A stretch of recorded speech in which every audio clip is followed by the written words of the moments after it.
ബി.ജെ.പിയുടെ പ്രചാരണ പരിപാടികൾക്ക് ആവേശം പകർന്ന പ്രധാനമന്ത്രി നരേന്ദ്രമോദിയുടെ റോഡ് ഷോ. അഞ്ചുവിളക്ക് മുതൽ ഹെഡ് പോസ്റ്റ് ഓഫീസ് വരെ നടത്തിയ റോഡ് ഷോയിൽ പാലക്കാട്, പൊന്നാനി മണ്ഡലങ്ങളിലെ NDA സ്ഥാനാർത്ഥികളും പങ്കെടുത്തു.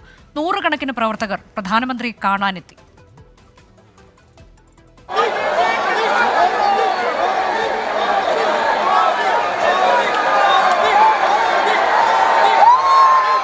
കോയമ്പത്തൂരിൽ നിന്ന് ഇന്ന് രാവിലെ പാലക്കാട്ടെത്തിയ പ്രധാനമന്ത്രി മേഴ്സി കോളേജ് ഗ്രൗണ്ടിൽ ഹെലികോപ്റ്ററിൽ ഇറങ്ങി നേരെ അഞ്ചുവിളക്കിലേക്ക്. തുറന്ന ജീപ്പിൽ പ്രധാനമന്ത്രിക്കൊപ്പം BJP സംസ്ഥാന അധ്യക്ഷൻ K. സുരേന്ദ്രനും പാലക്കാട്, പൊന്നാനി ലോക്സഭാ മണ്ഡലങ്ങളിലെ സ്ഥാനാർത്ഥികളും. അഞ്ചുവിളക്കിൽ നിന്ന് ആരംഭിച്ച road show head post office പരിസരത്ത് സമാപിച്ചു. ബാരിക്കേഡുകൾക്ക് ഇരുവശവും നിന്ന് BJP പ്രവർത്തകരെ പ്രധാനമന്ത്രി അഭിവാദ്യം ചെയ്തു.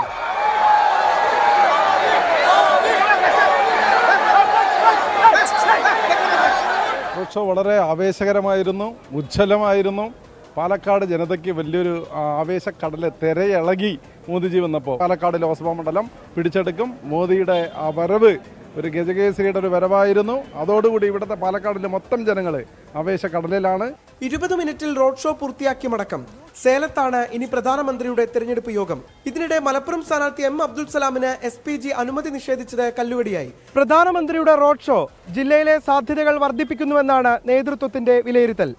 വീണ്ടും പ്രധാനമന്ത്രി പ്രചരണത്തിനെത്തിയാൽ ഇത്തവണ അതിശക്തമായ പോരാട്ടം കാഴ്ചവെക്കാൻ കഴിയുമെന്നാണ് സ്ഥാനാർത്ഥിയും പറയുന്നത്. രാജീവ് സുദേവിനൊപ്പം പാലക്കാട് നിന്ന് നിഖിൽ പ്രമേഷ്, 24. ലോകത്തെവിടെയായാലും ഏത് സമയത്തും 24 വാർത്തകളും ഓഗ്മെന്റഡ് റിയാലിറ്റി പാക്കേജുകളും എക്സ്പ്ലെയിനറുകളും വിശദമായി കാണാൻ ഞങ്ങളുടെ YouTube ചാനൽ നിങ്ങൾക്ക് സബ്സ്ക്രൈബ് ചെയ്യാം.